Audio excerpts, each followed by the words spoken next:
In front of me is POCO X8 Pro, and today I would like to show you how you can delete Google search bar from home screen.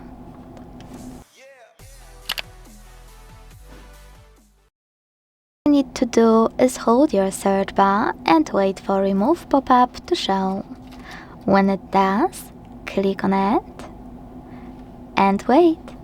As you can see, after a few seconds my search bar was successfully removed.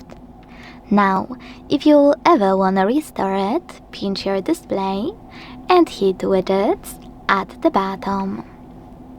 Then tap on Android Widgets over here and scroll until you see Google section. When you do, tap on the search bar, hold it, place it wherever you want to and let go.